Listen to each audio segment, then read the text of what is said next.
আজকের পর্বটি পড়ার শুরুতেই আপনি যদি আমার চ্যানেলে নতুন হন তাহলে অবশ্যই চ্যানেলটি সাবস্ক্রাইব করুন। ভিডিওগুলো পছন্দ হলে লাইক দিন, অপছন্দ করলে ডিসলাইক করুন। আপনার মন্তব্য পরামর্শ কমেন্ট বক্সে জানাবেন। আর আপনি যদি অলরেডি আমার চ্যানেলটি সাবস্ক্রাইব করে থাকেন তাহলে অনেক ধন্যবাদ।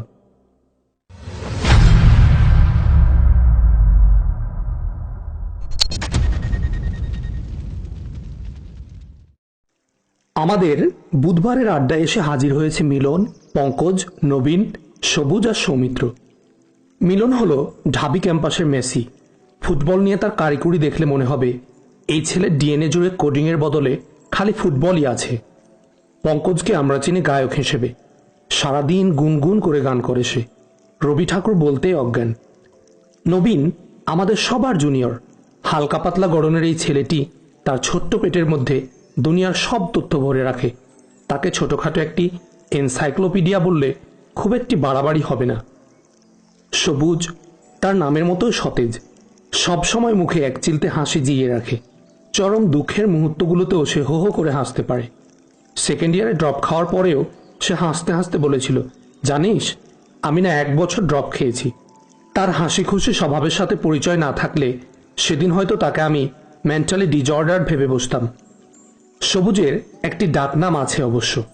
তাকে আমরা সবাই এডিশন বলেই ডাকি। একবার সে মেয়েদের হলে গিয়ে একটি লাইট ঠিক করে দিয়েছিল। সেই থেকেই ওর নাম হয়ে গেছে বিজ্ঞানী এডিশন।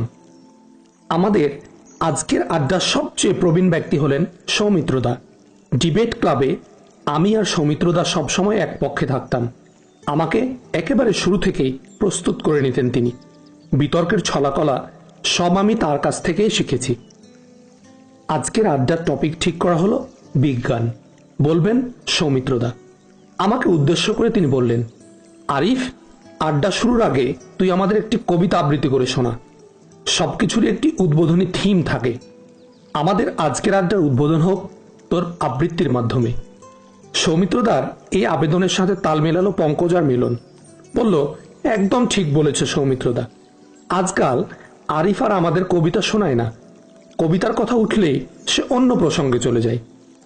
সৌমিত্রদা আমাকে বললেন, কি রে, অভিযোগ কি সত্য? কবিতার সাথে তোর এমন বিচ্ছেদের কারণ কি? আমি কিছু না বলে চুপ করে থাকলাম। সৌমিত্রদা আবার বললেন, কবিতার সাথে বিচ্ছেদ হোক আর যাই হোক, আজকে তোর কবিতা না শুনে আড্ডা শুরু হবে না, ব্যাস। সৌমিত্রদার সাথে আবার মাথা নেড়ে সায় জানালো মিলন আর পঙ্কজ। তাদের জোড়াজুড়ি কবি হেলাল হাফিজের 2 লাইনের একটি কবিতা শুনিয়ে দিলাম সবাইকে। নিউট্রন বোমা বোঝো, মানুষ বোঝো না। এই 2 লাইনের কবিতা আবৃত্তি শেষ হলেই সৌমিত্রদা জানতে চাইলেন, কবিতা শেষ? আমি বললাম, কি বলিস, এত ছোট কবিতা দিয়ে কিভাবে উদ্বোধন হবে? উদ্বোধন হতে হয় বিশাল সাইজের কবিতা দিয়ে।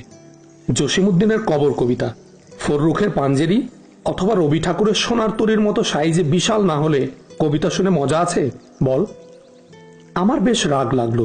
বললাম, দেখো সৌমিত্রদা, তুমি শুধু একটি কবিতা আবৃত্তি শুনতে চেয়েছিলে।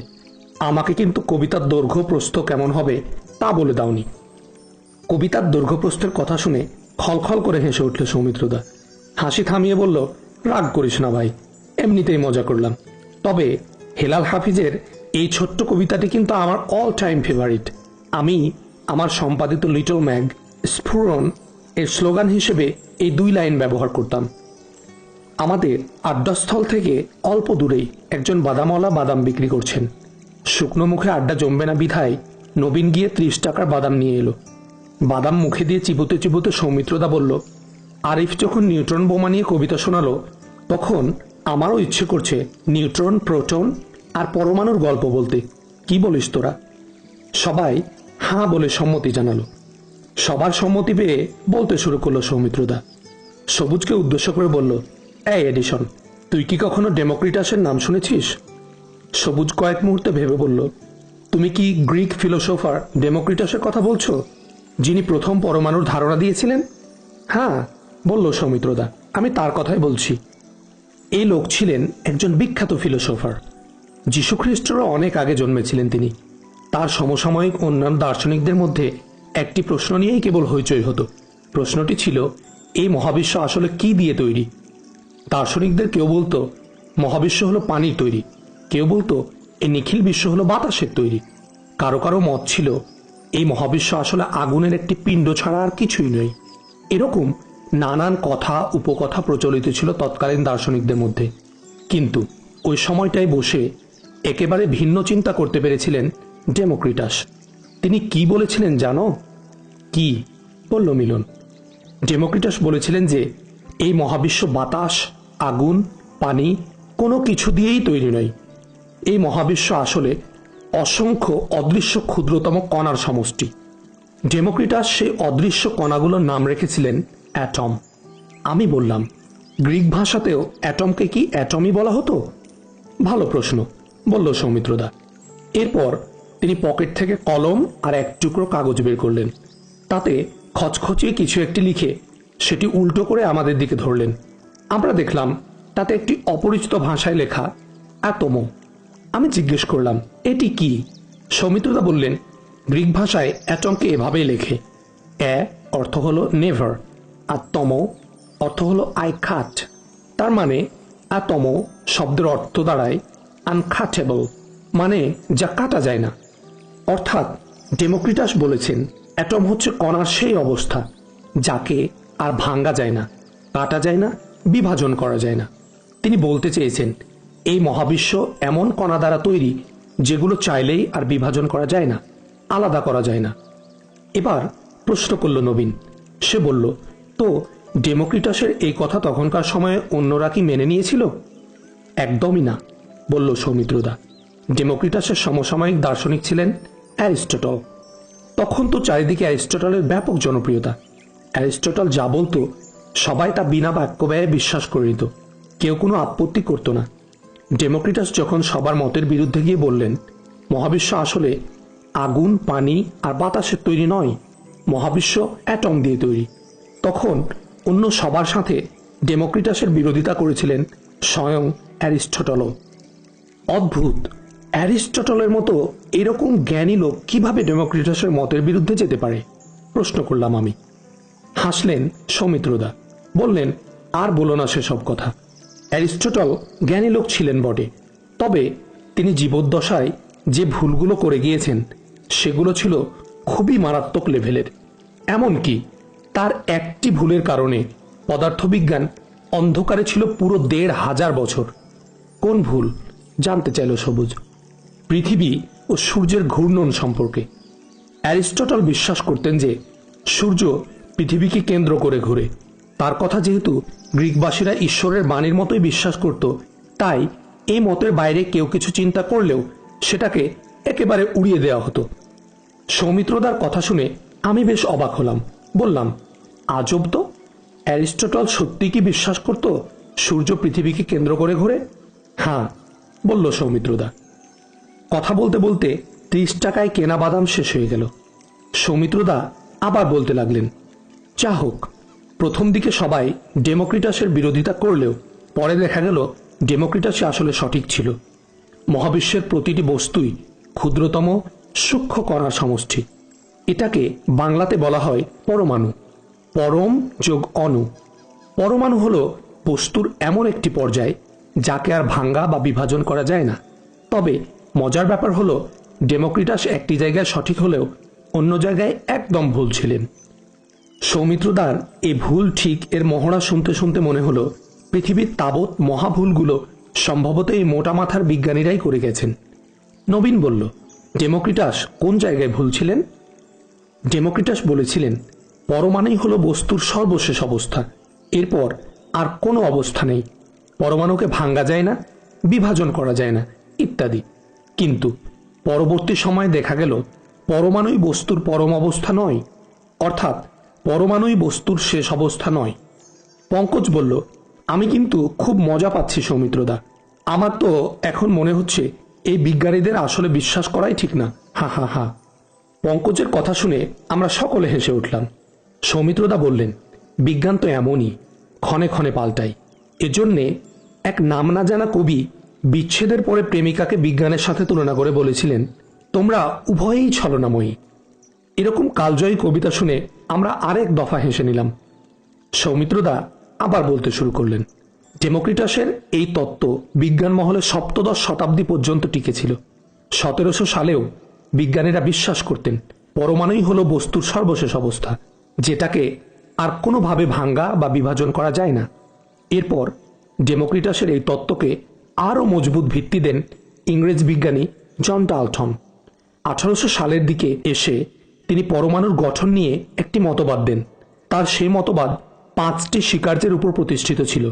তার দেওয়া সেই 5টি স্বীকার্যের মধ্যে 3 নম্বর স্বীকার্যটি হল পরমাণুসমূহ কখনোই বিভাজিত, সৃষ্টি, ধ্বংস হতে পারে না। ডাল্টনের এই মতবাদ আসার পরে ডেমোক্রিটাসের তত্ত্ব আরও শক্ত ভিত্তি পেয়ে যায়। এভাবে চলেছিল আরও বেশ কয়েক বছর। এরপর 1800 সালের শেষের দিকে এসে বিজ্ঞানী জে জে থমসন এ সুদীর্ঘ ইতিহাসের ইতি ঘটিয়ে দিলেন। কিভাবে? প্রশ্ন করল সবুজ। বিজ্ঞানী জে জে থমসন পরমাণু নিয়ে পরীক্ষা নিরীক্ষা চালাতে গিয়ে পরমাণুর ভেতরে আরেকটি নতুন অবস্থা আবিষ্কার করলেন। সেটি হলো ইলেকট্রন। অর্থাৎ এতদিন ধরে যে বিশ্বাস করা হতো পরমাণুকে ভাঙ্গা যায় না, বিভাজন করা যায় না, পরমাণুই বস্তুর সর্বশেষ অবস্থা, তার জবনিকা পতন হলো। বিজ্ঞানী জে জে থমসন প্রমাণ করে দেখালেন পরমাণুকেও ভাঙ্গা যায়, বিভাজন করা যায়। পরমাণুকে বিভাজন করলে ইলেকট্রন পাওয়া যায়। ব্যাস, রাতারাতি ভেঙে পড়ল ডেমোক্রিটাস আর জন ডাল্টনের মতবাদ। প্রতিষ্ঠিত হলো নতুন তত্ত্ব। আমি বললাম, কিন্তু বিজ্ঞান তো আর ইলেকট্রনেই বসে নেই। পরমাণুকে ভাঙলে এর অভ্যন্তরে নিউক্লিয়াসের মধ্যে নিউট্রন আর প্রোটনও পাওয়া যায়। এক্স্যাক্টলি, বলল সৌমিত্রদা। আমি যা বোঝাতে চাচ্ছি তা হলো কিভাবে একটি ভুল মতবাদ, ভুল তত্ত্ব দিনের পর দিন, বছরের পর বছর, যুগের পর যুগ ধরে বিজ্ঞান মহলে টিকে ছিল। চিন্তা করো। পঙ্কজ বলল, তার মানে 1800 সালের আগ পর্যন্ত পৃথিবীর কেউই জানত না পরমাণুর চেয়েও ছোট বস্তু থাকতে পারে। হ্যাঁ, বলল সৌমিত্রদা। বিজ্ঞানী জে জে থমসনের আবিষ্কারের আগে পৃথিবীর কেউই জানত না পরমাণুর চেয়েও ছোট বস্তু থাকতে পারে। তখন সবাই এটাই বিশ্বাস করত যে পরমাণুই হলো বস্তুর সর্বশেষ অবস্থা এবং একে আর ভাঙ্গা যায় না। এতক্ষণ ধরে সাজিদ একটি কথাও বলেনি। এবার মুখ খুলল সে। বলল, সৌমিত্রদা, আমি একটু কথা বলতে চাই। সৌমিত্রদা বললেন, অবশ্যই অবশ্যই। আমি তো আরও ভাবছিলাম যে আমার বলা শেষ হলে আমি তোমার কাছ থেকে শুনব। তোমার কি বলা শেষ? হ্যাঁ। আচ্ছা, তোমার গল্পটি কিন্তু বেশ উপভোগ্য ছিল। তুমি তো জানোই যে তুমি আমার প্রিয় একজন বক্তা। সাজিদের কথা শুনে হাসল সৌমিত্রদা। বলল, মাই প্লেজার। তুমি বলছিলে 1800 সালের আগে পৃথিবীর কেউই জানতো না পরমাণুর চেয়েও ছোট বস্তুর অস্তিত্ব থাকতে পারে, রাইট? হ্যাঁ, কিন্তু আমি তোমাকে এমন একটি তথ্য শোনাতে পারি যা শুনলে তুমি নিজেই অবাক হয়ে যাবে। যেমন? হাসল সাজিদ। আমরা সবাই হাঁ করে তার মুখের দিকে তাকিয়ে আছি। সে বলল, পবিত্র কুরআনের একটি আয়াতে পরমাণুর চেয়েও ছোট বস্তুর অস্তিত্ব থাকার ব্যাপারে ইঙ্গিত দেওয়া আছে। সাজিদের কথা শুনে চোখ কপালে উঠে গেল সৌমিত্রদার। ভীষণ অবাক হলো মিলন, নবীন, সবুজ আর পঙ্কজ। আমিও অবাক হয়েছি। তবে সাজিদ যখনই কিছু একটি বলতে চেয়েছে তখনই বুঝতে পেরেছি যে সামথিং ইজ দেয়ার। সৌমিত্রদা বলল, রিয়েলি? হ্যাঁ, বলল সাজিদ। আমি কি ব্যাখ্যা করব? অবশ্যই করবে। খুব উত্তেজনাপূর্ণ গলা সৌমিত্রদার। সাজিদ বলতে লাগলো, কুরআনে সূরা সাবার 3 নম্বর আয়াতে আল্লাহ বলেছেন, Allah is the knower of the unseen, not absent from him is an atom's weight within the heavens or within the earth, or what is smaller than that or greater, except that is in a clear register. অর্থাৎ তিনি আল্লাহ, অদৃশ্য সম্পর্কে জ্ঞাত। নভমণ্ডল আর ভূমণ্ডলের অনুপরিমাণ জিনিসও তার অগোচরে নেই। এমনকি এর চেয়েও, অনুর চেয়েও ছোট কিংবা বৃহৎ সবকিছুই সুস্পষ্ট কিতাবে লেখা আছে। এই আয়াতে অনুপরিমাণ বোঝাতে আরবি জাররা শব্দ ব্যবহার করা হয়েছে, যেটি এসেছে জাররাতুন থেকে। সকল আরবি ডিকশনারিতে এই জাররাতুন শব্দের অর্থ হলো অ্যাটম, স্মলেস্ট পিস, ক্ষুদ্রতম কণা ইত্যাদি। অর্থাৎ আল্লাহ সুবহানাহু ওয়া তাআলা এই আয়াতে স্পষ্ট শব্দে অ্যাটম তথা পরমাণুর কথা উল্লেখ করেছেন এবং এর ঠিক পরপরই তিনি বলেছেন, এটার চেয়ে অর্থাৎ এই পরমাণুর চেয়েও ছোট কিংবা বড় যা কিছুই আছে তার সবটাই তিনি লিখে রেখেছেন সুস্পষ্ট কিতাবে।